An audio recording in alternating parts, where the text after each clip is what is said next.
વિદ્યાર્થી મિત્રો, તો ધોરણ 11 સાયન્સ ભૌતિક વિજ્ઞાનમાં આપણે અત્યારે ચેપ્ટર નંબર 2 ચાલી રહ્યું છે અને જે ચેપ્ટર છે આપણું એકમ અને માપન. તો આ એકમ અને માપન ચેપ્ટરના જે આગળનો વિડિયો લેક્ચર હતો એ આગળના વિડિયો લેક્ચરમાં આપણે સાધનની ચોકસાઈ અને સચોટતા વિશેની વાત કરી ગયા હતા કે ચોકસાઈ એટલે શું, સચોટતા એટલે શું. તો આ બંને વર્ડથી હવે તમે બધા પરિચિત થઈ ગયા હશો કે ચોકસાઈ કોને કહેવામાં આવે કે જે પણ ભૌતિક રાશિનું આપણે માપન કરીએ છીએ ત્યારે આ ભૌતિક રાશિનું માપન છે જેટલું સાચા મૂલ્યની નજીક મળે એમ એ આપણે જે માપન કરેલું છે એ માપનમાં ચોકસાઈ આપણને વધારે જોવા મળે, જેને શું કહેવાય, ચોકસાઈ. તો ચોકસાઈ એટલે શું કે સાચા મૂલ્યની નજીકનું મૂલ્ય, જેને કહેવાય ચોકસાઈ. હવે સચોટતા એટલે શું, તો સચોટતા એટલે કે જે પણ કાંઈ આપણે ભૌતિક રાશિનું માપન કરી રહ્યા છીએ તો આ ભૌતિક રાશિનું માપન છે એ કેટલી વિભેદન સુધી, કેટલી સીમા સુધી ગયું છે એને શું કહેવાય, સચોટતા. કે જે પણ માપન કર્યું છે એમાં આપણે જે દશાંશ ચિહ્ન આવે છે એ દશાંશ ચિહ્ન પછી જેમ અંક વધારે એમ એની સચોટતા શું જોવા મળે, વધારે જોવા મળે. જેટલું વધારે ડિટેલમાં માપ કરી શકે એમ એની સચોટતા કેવી મળે આપણને, વધારે. તો આજે આપણને સાધનની સચોટતા અને એના ચોકસાઈ વિશે તમે સૌ લોકો હવે પરિચિત થઈ ગયા હશો કે ચોકસાઈ કેવી રીતે મળે અને સચોટતા કેવી રીતે મળે. તો કોઈ પણ ભૌતિક રાશિનું આપણે માપન કરતા હોઈએ છીએ ત્યારે આપણે સૌથી વધારે શું ધ્યાન આપવું પડે કે આપણે જે માપન કરીએ છીએ એ માપન આપણને ચોકસાઈ વાળું પણ મળવું જોઈએ અને સચોટતા વાળું પણ મળવું જોઈએ.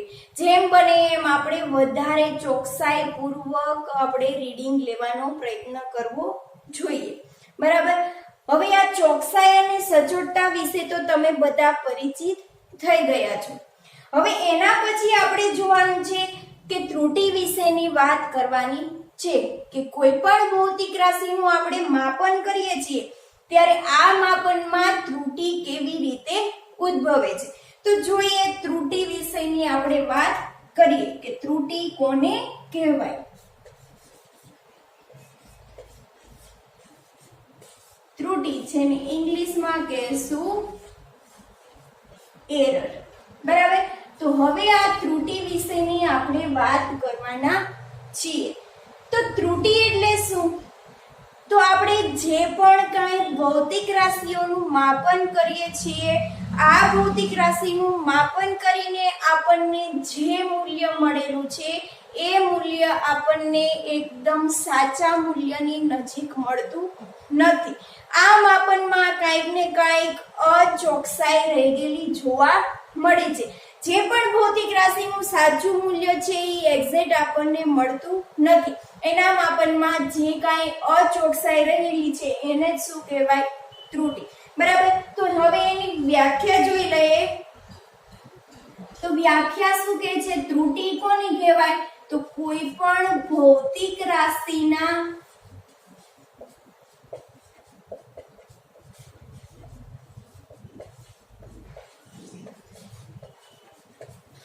માપનમાં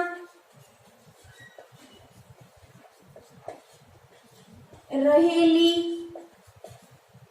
અચોકસાઈ,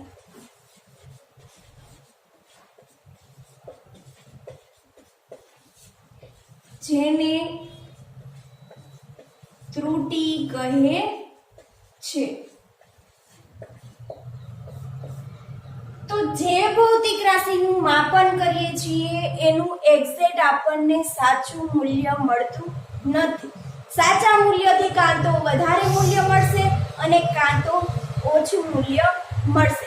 એકદમ સાચું મૂલ્ય આપણે કોઈ પણ રીતે મેળવી શકતા નથી.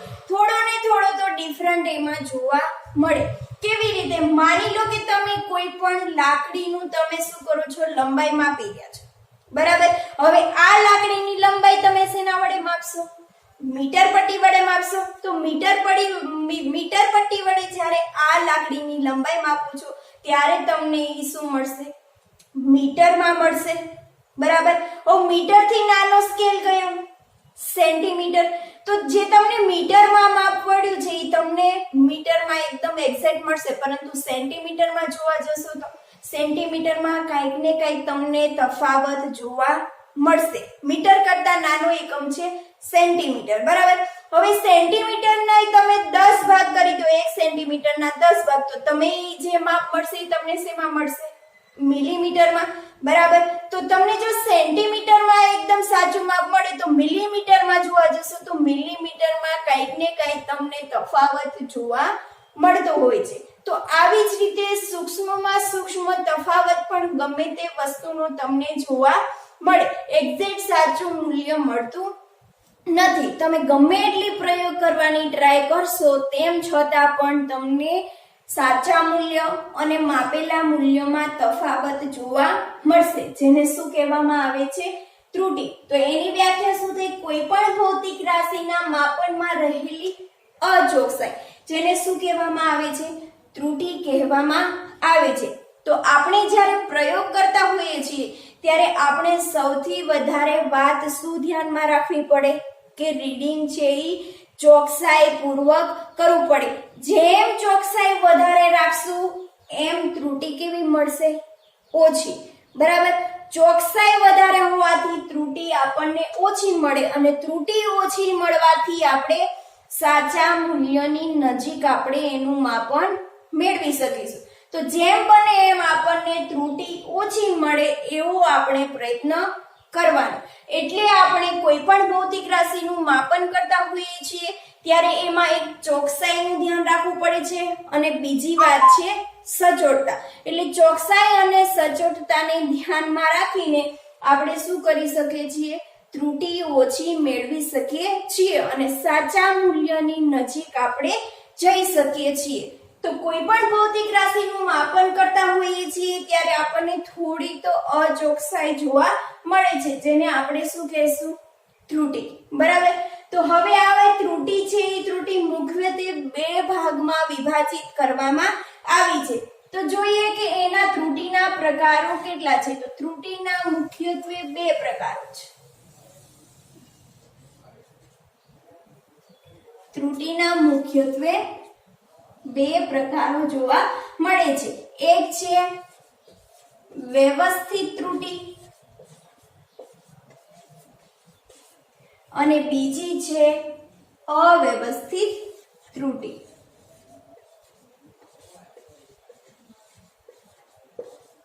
અવ્યવસ્થિત ત્રુટિને ઇંગ્લિશમાં કહેશું રેન્ડમ એરર, અને વ્યવસ્થિત ત્રુટિને ઇંગ્લિશમાં કહેશું સિસ્ટમેટિક એરર.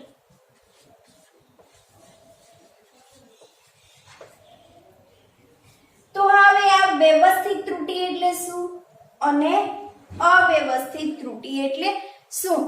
તો જોઈએ વ્યવસ્થિત ત્રુટિ એટલે શું. તો વ્યવસ્થિત ત્રુટિ એટલે એવા પ્રકારની ત્રુટિ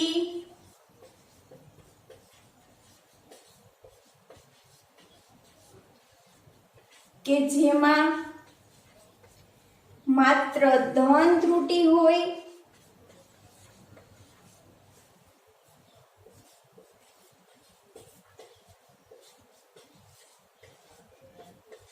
કાં તો માત્ર ઋણ ત્રુટિ હોય, અથવા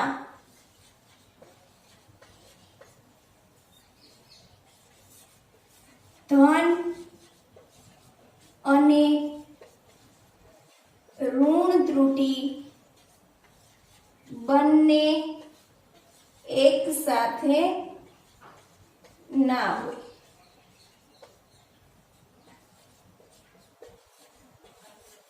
આવા પ્રકારની ત્રુટિને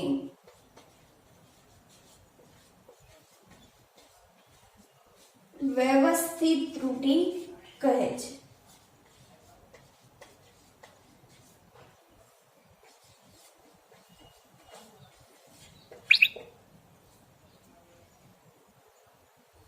શું કીધું?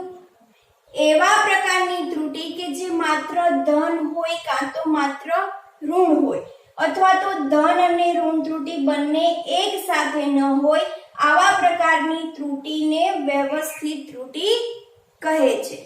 સામે જોઈએ અવ્યવસ્થિત ત્રુટી એટલે શું? તો અવ્યવસ્થિત ત્રુટી કોને કહેવામાં આવે છે? તો અવ્યવસ્થિત ત્રુટી એટલે કે એવા પ્રકારની ત્રુટી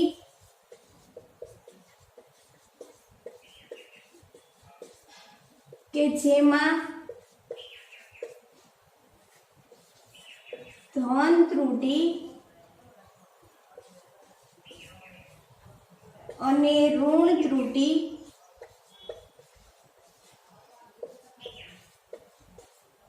બંને પ્રકારની ત્રુટી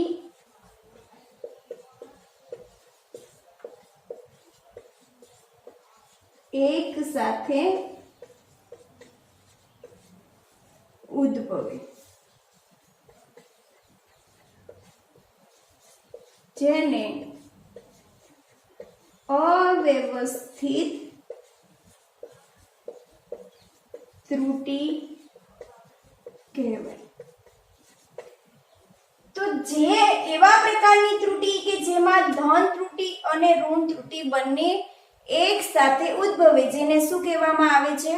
અવ્યવસ્થિત ત્રુટી કહેવામાં આવે છે. તો ત્રુટીના મુખ્યત્વે બે પ્રકાર છે, એક છે વ્યવસ્થિત ત્રુટી અને એક છે અવ્યવસ્થિત ત્રુટી. તો આ બંને ત્રુટી વિશેની વાત આપણે ડિટેલમાં કરવાની છે. તો સૌથી પહેલા આપણે જોઈએ વ્યવસ્થિત ત્રુટી અને એના પછી આપણે વાત કરીશું અવ્યવસ્થિત ત્રુટીની. તો જોઈએ આપણે અવ્યવસ્થિત ત્રુટી. વ્યવસ્થિત ત્રુટીની આપણે સંપૂર્ણ માહિતી મેળવીએ. હવે આપણે વાત કરીએ વ્યવસ્થિત ત્રુટીની. બરાબર? તો જોઈએ વ્યવસ્થિત ત્રુટી શું કહેવા માંગે છે. તો સૌથી પહેલા જોઈએ વ્યવસ્થિત ત્રુટી, જેને ઇંગ્લિશમાં કહેશું સિસ્ટમેટિક એરર.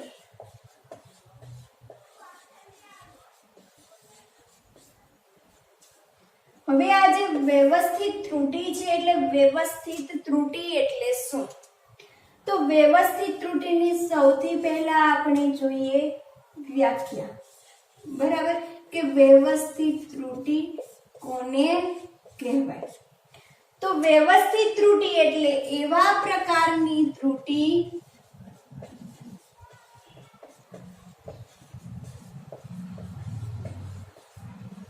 કે જેમાં માત્ર ધન ત્રુટી અથવા માત્ર ઋણ ત્રુટી હોય, અથવા ધન ત્રુટી અને ઋણ ત્રુટી બંને એક સાથે ના હોય, આવા પ્રકારની ત્રુટીને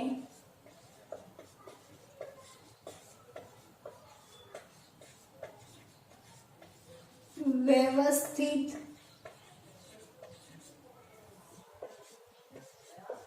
ત્રુટી કહે છે.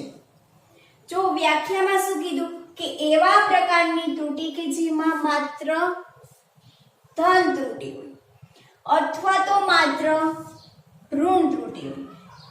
ધન ત્રુટી અને ઋણ ત્રુટી બંને એક સાથે ના હોય, આવા પ્રકારની ત્રુટીને શું કહેવાય? વ્યવસ્થિત ત્રુટી કહેવાય. બરાબર? તો જ્યારે આપણે કોઈ પણ પ્રયોગ કરીએ છીએ ત્યારે એ પ્રયોગમાં આપણે શું કરીએ છીએ? અસંખ્ય અવલોકનો લઈએ છીએ. અને જ્યારે અસંખ્ય અવલોકનો લેતા હોય છે ત્યારે આ બધા જ અવલોકનોમાં તમને કાં તો ધન ત્રુટી જોવા મળે કાં તો ઋણ ત્રુટી હોવી જોઈએ.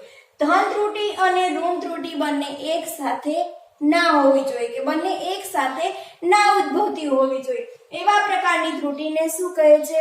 વ્યવસ્થિત ત્રુટી. જો તમે લીધેલા રીડિંગમાં તમને ધન ત્રુટી અને ઋણ ત્રુટી બંને એક સાથે ઉદ્ભવતી જોવા મળે તો એવી ત્રુટીને આપણે શું કહેશું? અવ્યવસ્થિત ત્રુટી. અહીંયા આપણે વ્યવસ્થિત ત્રુટીની વાત થઈ છે એટલે તમે જે અવલોકનો લીધા છે એમાં માત્ર ધન ત્રુટી હોવી જોઈએ કાં તો માત્ર ઋણ ત્રુટી હોવી જોઈએ, બંને એક સાથે હોવી જોઈએ નહીં. જો આવા પ્રકારનું તમને જોવા મળે કાં તો ધન ત્રુટી મળે કાં તો ઋણ ત્રુટી મળે તો એવી ત્રુટીને તમે શું કહેશો? વ્યવસ્થિત ત્રુટી.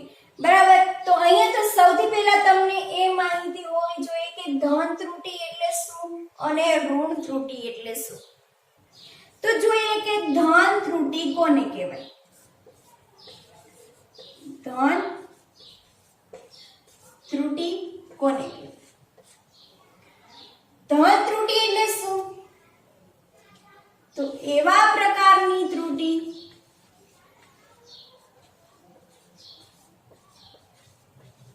કે જેમાં માપેલ મૂલ્ય એ સાચા મૂલ્ય કરતા વધારે. તો તમને કેવી ત્રુટી મળે? ધન ત્રુટી મળે. જો અહીંયા શું કીધું કે માપેલું મૂલ્ય એ સાચા મૂલ્ય કરતા કેવું હોય? વધારે હોવું જોઈએ તો તમને ધન ત્રુટી જોવા મળે. હું માની લો કે આ પેનની લંબાઈ છે 5 સેન્ટીમીટર છે. કેટલી છે? 5 સેન્ટીમીટર છે. તો પેનની લંબાઈ 5 સેન્ટીમીટર, સાચું મૂલ્ય એનું કેટલું છે? 5 સેન્ટીમીટર. હવે તમે જે માપેલું મૂલ્ય છે એ માપેલું મૂલ્ય તમને મળે છે 6 સેન્ટીમીટર. તો અહીંયા જો માપેલું મૂલ્ય છે એ સાચા મૂલ્ય કરતા કેવું છે? વધારે. હવે સાચું મૂલ્ય તમારી પાસે 5 સેન્ટીમીટર છે, માપ્યું છે તમે 6 સેન્ટીમીટર. તો 5 સેન્ટીમીટર કરતા 6 મીટર છે એ 6 સેન્ટીમીટર છે એ કેવું મળે છે? વધારે મળે છે. અહીંયા તમને તફાવત કેટલો મળે છે? 1 સેન્ટીમીટર વધારે મળે છે. તો આવા પ્રકારની ત્રુટીને શું કહેવાય? ધન ત્રુટી કહે છે કે જેમાં માપેલ મૂલ્ય છે એ સાચા મૂલ્ય કરતા કેવું હોય? વધારે.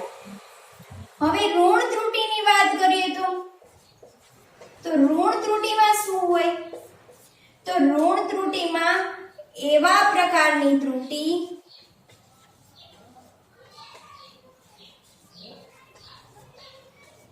કે જેમાં માપેલ મૂલ્ય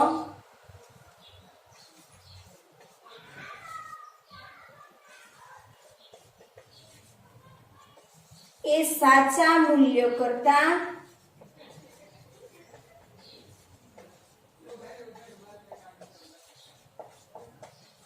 ઓછું હોય. માપેલ મૂલ્ય છે એ સાચા મૂલ્ય કરતા કેવું હોય? ઓછું હોય. બરાબર. તો માપેલ મૂલ્ય એ સાચા મૂલ્ય કરતા ઓછું હોય ત્યારે તમને કેવી ત્રુટી મળશે? ઋણ ત્રુટી મળશે. હવે અહીંયા જો સાચું મૂલ્ય કેટલું છે પેનનું?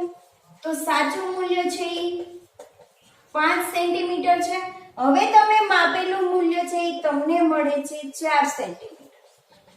માપેલું મૂલ્ય કેટલું મળ્યું? 4 સેન્ટીમીટર. તો અહીંયા જો માપેલું મૂલ્ય છે એ સાચા મૂલ્ય કરતા કેવું છે? ઓછું છે. બરાબર. તો તમે જે માપન કરેલું મૂલ્ય છે એ મૂલ્યમાં તમને 1 સેન્ટીમીટરનો શું જોવા મળે છે? ઘટાડો જોવા મળે છે કે 1 સેન્ટીમીટર છે એ સાચા મૂલ્ય કરતા કેવું છે? ઓછું છે. તો એવા પ્રકારની ત્રુટીને શું કહેશું? ઋણ ત્રુટી કહેવામાં આવે છે કે જેમાં માપેલું મૂલ્ય છે એ સાચા મૂલ્ય કરતા કેવું હોય? ઓછું હોય. તો એને કહેવાય ઋણ ત્રુટી. બરાબર. તો અહીંયા જુઓ ધન ત્રુટી અને ઋણ ત્રુટી વિશેની તો તમને સમજમાં આવી ગયું કે ધન ત્રુટી કોને કહેવાય અને ઋણ ત્રુટી કોને કહેવાય. હવે તમે જ્યારે પ્રેક્ટિકલ કરો છો ત્યારે આ પ્રેક્ટિકલમાં તમારે શું હોય? તો આ પ્રેક્ટિકલમાં તમારે કાં તો માત્ર ધન ત્રુટી જોવા મળે કાં તો માત્ર ઋણ ત્રુટી જોવા મળે, એમાં કોઈ પણ પ્રકારનો ફેરફાર થવો જોઈએ નહીં, જેને કહેવાય વ્યવસ્થિત ત્રુટિ. હવે જોઈએ કે આ વ્યવસ્થિત ત્રુટિના એક ઉદાહરણ દ્વારા જોઈએ કે માત્ર ધન ત્રુટિ કેવી રીતે મળે, માત્ર ઋણ ત્રુટિ કેવી રીતે મળે. માની લો કે ઉદાહરણ દ્વારા હું તમને સમજાવું છું કે આપણે કોઈ પણ વજન કાંટા ઉપર શું કરવું છે, આપણું વજન કરવું છે, બરાબર. શરૂઆતમાં જ્યારે આપણે નીચે ઊભા છીએ, કાંટા ઉપર હજી ઊભા નથી, શરૂઆતમાં નીચે ઊભા હોઈએ છીએ ત્યારે આપણે જે વજન કાંટો છે, વજન કાંટો કેટલું અંકન બતાવતો હોવો જોઈએ, 0 કિલોગ્રામ, બરાબર. પરંતુ આ જે કાંટો છે એ 0 કિલોગ્રામ બતાવતો નથી અને 2 કિલોગ્રામ બતાવે છે. તો દરેક રીડિંગમાં તમારે શું થશે, 2 કિલોગ્રામ તમને વધારે જોવા મળશે, બરાબર. તો આ જે તમને ત્રુટિ મળે છે એ કેવી મળશે, ધન ત્રુટિ મળશે. એટલે કે દરેક વખતે રીડિંગ તમારું વધતું હોવું જોઈએ, ક્યારેક વધે ક્યારેક ઘટે એવો તમારે તફાવત થવું જોઈએ નહીં. કાં તો તમારું રીડિંગ વધવું જોઈએ અને કાં તો તમારું રીડિંગ છે એ સાચા મૂલ્ય કરતા ઘટવું જોઈએ. તો એવા પ્રકારની ત્રુટિને શું કહેવાય, વ્યવસ્થિત ત્રુટિ કહેવામાં આવે છે. હવે આ વ્યવસ્થિત ત્રુટિના પ્રકારો વિશેની વાત કરી લઈએ. તો વ્યવસ્થિત ત્રુટિના મુખ્યત્વે 3 પ્રકાર છે. તો જોઈએ વ્યવસ્થિત ત્રુટિના પ્રકારો. તો વ્યવસ્થિત ત્રુટિના મુખ્યત્વે 3 પ્રકારો છે. એમાં વારાફરતી આપણે દરેક પ્રકાર વિશેની વાત કરવાના છીએ. વ્યવસ્થિત ત્રુટિના મુખ્ય 3 પ્રકાર છે. પહેલું છે સાધનની ત્રુટિ, બીજું છે પ્રયોગમાં લેવાયેલ પદ્ધતિ દ્વારા ઉદ્ભવતી ત્રુટિ અને ત્રીજું છે વ્યક્તિગત ત્રુટિ. તો 3 ત્રુટિ છે એ આપણે વારાફરતી લેતા જઈએ. તો સૌથી પહેલા આપણે લઈએ છીએ સાધનની ત્રુટિ. પહેલો પ્રકાર કયો છે, સાધનની ત્રુટિ. હવે આ સાધનની ત્રુટિ એટલે શું, સાધનની ત્રુટિ એટલે કે એમાં સાધન છે ઈ ખામીયુક્ત હોય અથવા ક્ષતિયુક્ત હોય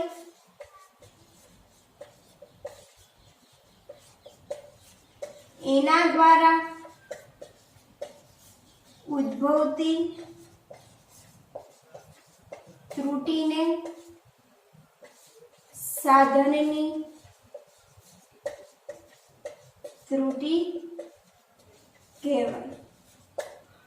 તો સાધનની ત્રુટિ એટલે શું, તો નામ જોતા જ ખબર પડશે કે સાધનમાં કાંઈક સાધન છે એ ખામીયુક્ત હોય અથવા તો કાંઈક ક્ષતિયુક્ત જોવા મળે, એને શું કહેવાય, સાધનની ત્રુટિ કહેવાય.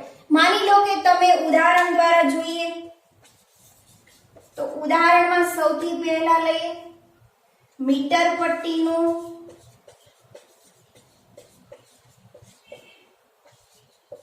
કોઈ પણ ભાગ ઘસાઈ ગયેલો હોય,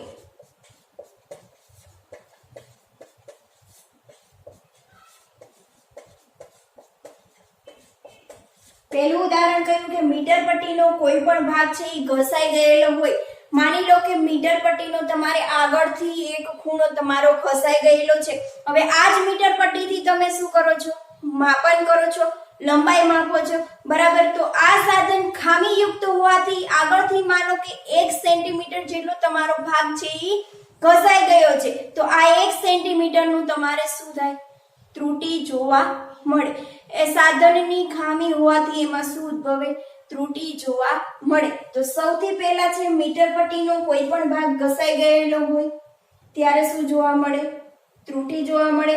તો આવા પ્રકારની ત્રુટિને શું કહેવાય, સાધનની ત્રુટિ કહેવાય. આ તમારું પહેલું ઉદાહરણ થઈ ગયું. હવે બીજું ઉદાહરણ લઈ લો. તો બીજા ઉદાહરણમાં શું છે, વર્નિયર કેલિપર્સનો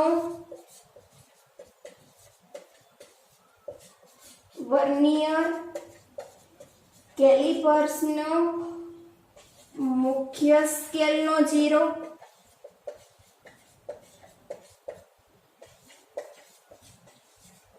મુખ્ય સ્કેલનો 0 અને વર્નિયર સ્કેલનો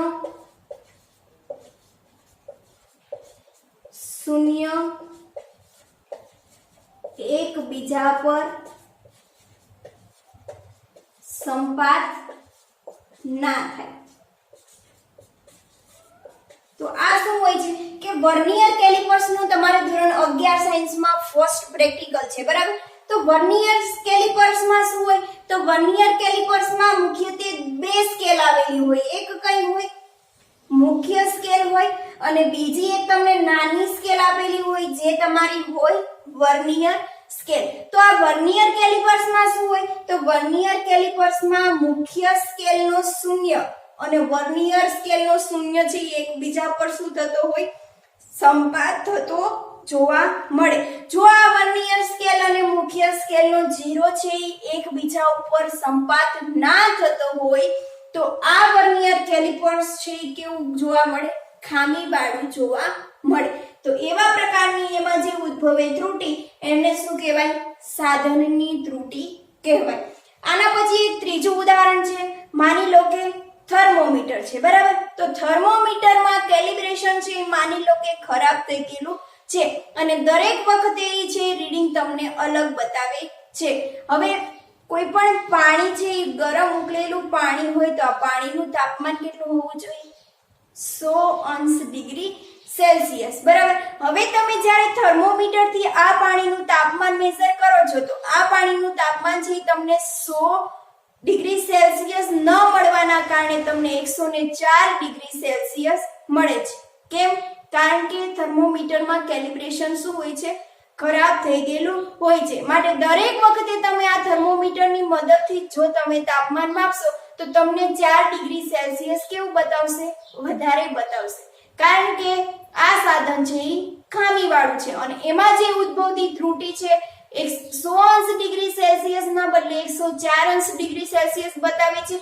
તો આ જે ત્રુટી કહેવાય શેની કહેવાય, સાધનની ત્રુટી કહેવાય. તો સાધનની ત્રુટી એટલે શું કે કોઈ પણ સાધન છે એ ખામીયુક્ત હોય અથવા તો કોઈ પણ સાધન છે એ ક્ષતિયુક્ત જોવા મળે કે એ સાધન છે ખરાબ થઈ ગયેલું હોય. તો આવા સાધનના કારણે તમે કોઈ પણ વસ્તુનું મેઝરમેન્ટ કરો તો એમાં ઓબ્વિયસ છે કે ત્રુટી તો આવવાની જ છે, બરાબર. તો આવી જે તમને ત્રુટી જોવા મળે છે એ ત્રુટીને શું કહેવાય, સાધનની ત્રુટી કહેવાય. હવે જે આ થર્મોમીટર થી તમે રીડિંગ લો છો તો દર વખતે તમને 4 ડિગ્રી સેલ્સિયસ છે એ શું જોવા મળે, વધારે જોવા મળશે. એકવાર તમને 4 ડિગ્રી સેલ્સિયસ વધારે મળ્યું તો બીજું કોઈ પણ રીડિંગ લેશો તો એમાં 4 ડિગ્રી વધારે જોવા મળશે, બીજું રીડિંગ લેશો તો એમાં 4 ડિગ્રી વધારે જોવા મળશે. તો આ દરેક રીડિંગમાં તમને શું મળે છે, ધન ત્રુટી જોવા મળે છે. કેમ?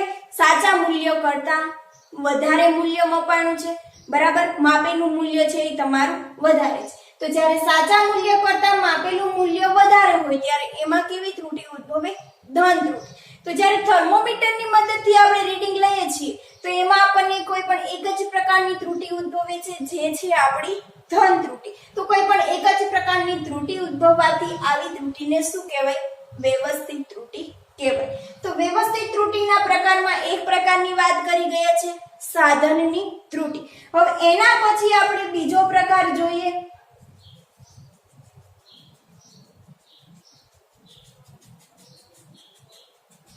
તો હવે બીજી ત્રુટી છે પ્રયોગમાં લેવાયેલ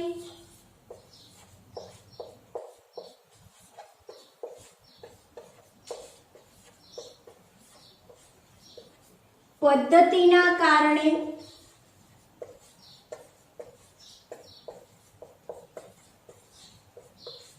ઉદ્ભવતી ત્રુટી.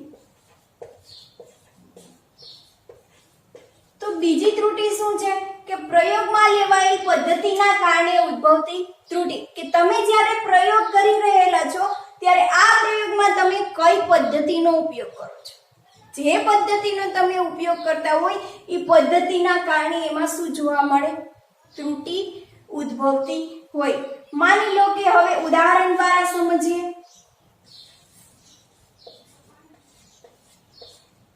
ઉદાહરણ દ્વારા સમજીએ તો સૌથી પહેલા લઈએ થર્મોમીટરનું ઉદાહરણ. તો થર્મોમીટરના ઉદાહરણમાં શું હોય, કે તમે કઈ પદ્ધતિથી પ્રયોગ કરો છો. માની લો કે થર્મોમીટરથી તમારે શું કરવાનું છે, તમારા શરીરનું તાપમાન માપવું છે. તો હવે આ થર્મોમીટરને તમે જીભ નીચે મૂકીને તમારા શરીરનું તાપમાન માપશો, બરાબર, તો તમને અલગ જોવા મળશે. હવે આ જ થર્મોમીટરને તમે બગલમાં મૂકીને એનું તાપમાન માપશો તો ત્યારે પણ તમને કંઈક અલગ રીડિંગ મળશે. તો તમે કઈ પદ્ધતિ વાપરી છે, એ પદ્ધતિના આધારે તમને શું જોવા મળે, ત્રુટિ ઉદ્ભવતી જોવા મળે. તો આ થર્મોમીટર છે એ તમે આખી બોડીના તમે અલગ અલગ પાર્ટ ઉપર મૂકીને અલગ અલગ જગ્યાએ તમે ટેમ્પરેચર મેઝર કરશો તો દરેક વખતે તમને શું જોવા મળશે, અલગ અલગ રીડિંગ જોવા મળશે. અને એના કારણે શું ઉદ્ભવતી હોય છે, ત્રુટિ ઉદ્ભવતી હોય છે. હવે આના પછી બીજું ઉદાહરણ લઈ લઈએ, પેન્ડ્યુલમનું. પેન્ડ્યુલમ એટલે કે લોલકનું ઉદાહરણ લઈ લઈએ.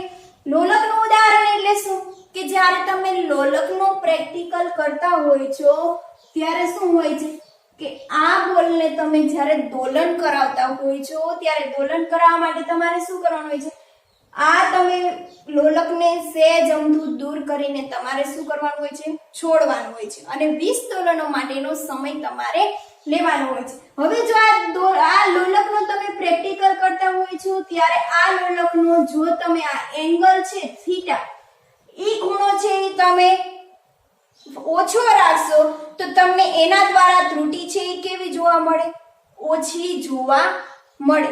હવે જો આ જ કોઈક વિદ્યાર્થી છે એ આ લોલકને આટલું બધું ઊંચું લઈ એનો એંગલ ખૂબ જ વધારે લઈ અને પછી રીડિંગ કરશે તો એમાં ત્રુટિ કેવી જોવા મળશે, વધારે જોવા મળશે. તો તમે કઈ પદ્ધતિથી પ્રયોગ કરો છો એ પદ્ધતિ ઉપર શું આધારિત હોય છે, ત્રુટિ ઉદ્ભવતી હોય છે. જો તમે આ એંગલ છે ખૂબ જ નાનો રાખીને તમે પ્રેક્ટિકલ કરશો તો એમાં ત્રુટિ તમને ઓછી જોવા મળશે.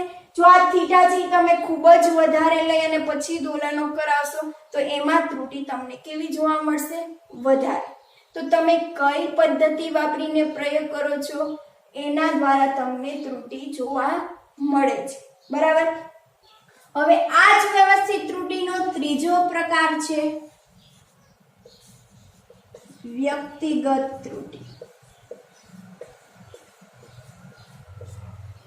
વ્યક્તિગત ત્રુટિ એટલે શું, વ્યક્તિગત ત્રુટિ એટલે કે વ્યક્તિ દ્વારા ઉદ્ભવતી ત્રુટિ. શું, વ્યક્તિ દ્વારા ઉદ્ભવતી ત્રુટિ. હવે વ્યક્તિ દ્વારા કેવી રીતે ઉદ્ભવે ત્રુટિ, માની લો કે તમે પ્રયોગ કરો છો, બરાબર, તો સૌથી પહેલા એમાં કારણ જોવા મળશે સાધનોની અવ્યવસ્થિત ગોઠવણી. કે વ્યક્તિ દ્વારા જ્યારે પ્રયોગ કરવામાં આવે છે, તમારા દ્વારા પ્રયોગ કરવામાં આવે છે ત્યારે તમે જ્યારે પ્રયોગ કરો છો ત્યારે પ્રયોગમાં તમે સાધનોની વ્યવસ્થિત ગોઠવણી કરતા નથી, અવ્યવસ્થિત ગોઠવણી કરો છો, બરાબર.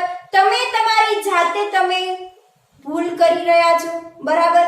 તો સાધનોની અવ્યવસ્થિત ગોઠવણી કરતા હોવાથી તમારા કારણે એમાં શું થશે, રીડિંગ લેશો ત્યારે ત્રુટિ ઉદ્ભવશે. તો એવી ત્રુટિને શું કહેવાય, વ્યવસ્થિત ત્રુટિ. આ ઉપરાંત બીજું કારણ છે દ્રષ્ટિભેદ. દ્રષ્ટિભેદ એટલે શું કે માની લો કે તમે કોઈ પણ લંબાઈ મેઝર કરી રહ્યા છો તો કોઈ વ્યક્તિ છે આમ ખૂબ જ ઉપરથી જોશે, કોઈ વ્યક્તિ છે આમ સાવ નીચે કરીને જોશે, કોઈ ત્રાસી નજરે જોશે. તો દરેક વખતે છે એ લંબાઈમાં તમને શું જોવા મળશે, ફેરફાર જોવા મળશે. વ્યક્તિના જ કારણે ત્રુટિ ઉદ્ભવે છે, બરાબર. સરખી રીતે તમે રીડિંગ લેતા નથી, મોઢું આમ આગુ પાછું કરીને દ્રષ્ટિ સ્થાન ભેદ કરીને તમે શું કરો છો, રીડિંગ લ્યો છો. તો ત્યારે જ જે તમને ત્રુટિ જોવા મળે છે એ કેવી છે, વ્યક્તિગત ત્રુટિ, બરાબર. આ ઉપરાંત વ્યક્તિની કુશળતા ઉપર પણ આધારિત છે. કુશળતા ઉપર આધારિત એટલે કુશળતા ઉપર આધારિત એટલે કે માની લો કે હું રીડિંગ લઉં છું, તમે રીડિંગ લ્યો છો, કોઈ વૈજ્ઞાનિક રીડિંગ લે છે, તો ત્રણે જે રીડિંગ લીધા છે એ ત્રણના રીડિંગમાં શું આવશે? ફેરફાર જોવા મળશે. કેમ? તો તમારા રીડિંગ કરતા કંઈક હું વધારે કુશળતાપૂર્વક રીડિંગ લઈશ, મારા કરતા પણ વૈજ્ઞાનિક છે એ શું કરશે? વધારે કુશળતાપૂર્વક રીડિંગ લેશે. તો આ જે વ્યક્તિની કુશળતા ઉપર આધારિત છે અને આ વ્યક્તિ દ્વારા શું હોય છે? વ્યક્તિગત ત્રુટિ ઉદ્ભવતી હોય છે. તો આવી જ રીતે વ્યવસ્થિત ત્રુટિના મુખ્યત્વે 3 પ્રકાર છે. એક છે સાધનની ત્રુટિ, બીજું છે પ્રયોગમાં લેવાયેલ પદ્ધતિના કારણે ઉદ્ભવતી ત્રુટિ અને ત્રીજું છે વ્યક્તિગત ત્રુટિ. કે કોઈ પણ સાધન છે એ ખામીવાળું લીધું હોય તો એના કારણે પણ તમને ત્રુટિ જોવા મળશે. જો તમે પ્રયોગ કરો છો ત્યારે પદ્ધતિ જો તમે સરખી નહીં વાપરી હોય તો એના કારણે પણ તમને ત્રુટિ જોવા મળશે. અને વ્યક્તિગત ત્રુટિ એટલે કે જો તમે કુશળતાપૂર્વક ચોકસાઈપૂર્વક તમે રીડિંગ નહીં લો તો તમારા કારણે પણ શું થશે? ત્રુટિ જોવા મળશે. તો આવી જ રીતે વ્યવસ્થિત ત્રુટિને 3 પ્રકારમાં વિભાજિત કરવામાં આવે છે. તો આ એના શું થઈ ગયા? પ્રકાર. બરાબર. અને આ ત્રણેય ત્રુટિનું નિવારણ પણ તમે લાવી શકો છો. સાધનની ત્રુટિનું નિવારણ લાવવું હોય તો તમારે શું કરવાનું? જે સારા સાધનો હોય, બરાબર, ચોકસાઈ વાળા સાધનો હોય, સારા સાધનનો તમારે ઉપયોગ કરવાનો, કોઈ પણ ખામી વાળા સાધન લેવાના નહીં. પદ્ધતિના કારણે ઉદ્ભવતી ત્રુટિ એટલે કે જે પ્રયોગ કરો છો એ પ્રયોગમાં જેવી રીતે પદ્ધતિ આપેલી છે એ પદ્ધતિથી જ તમારે શું કરવાનું? રીડિંગ લેવાનું, જેના કારણે તમે આ ત્રુટિનું નિવારણ લાવી શકો. અને વ્યક્તિગત ત્રુટિ એટલે કે તમારા ઉપર આધારિત છે. બરાબર. ચોકસાઈપૂર્વક કુશળતાપૂર્વક જો તમે પ્રયોગ કરશો તો તમે વ્યક્તિગત ત્રુટિનું પણ શું કરી શકશો? નિવારણ લાવી શકશો. તો આવી જ રીતે વ્યવસ્થિત ત્રુટિના 3 પ્રકારનું નિવારણ પણ તમે લાવી શકો છો. બરાબર. તો અહીંયા વ્યવસ્થિત ત્રુટિ વિશેની તો તમને વાત ખબર પડી ગઈ હશે. તો વ્યવસ્થિત ત્રુટિ છે એ વ્યવસ્થિત ત્રુટિ ઉદ્ભવવાનું કારણ આપણે જાણી શકીએ છીએ. વ્યવસ્થિત ત્રુટિ ઉદ્ભવવાનું કારણ જાણી શકીએ છીએ. કે કયા કારણથી આ ત્રુટિ ઉદ્ભવી છે એ ત્રુટિ ઉદ્ભવવાનું કારણ પણ આપણે શું કરી શકીએ છીએ? જાણી શકીએ છીએ. તો આ થઈ વ્યવસ્થિત ત્રુટિની વાત. હવે આના પછી આપણે જોઈએ અવ્યવસ્થિત ત્રુટિ એટલે શું? અવ્યવસ્થિત ત્રુટિ આપણને કેવી રીતે મળે છે તો એના વિશેની વાત કરીએ.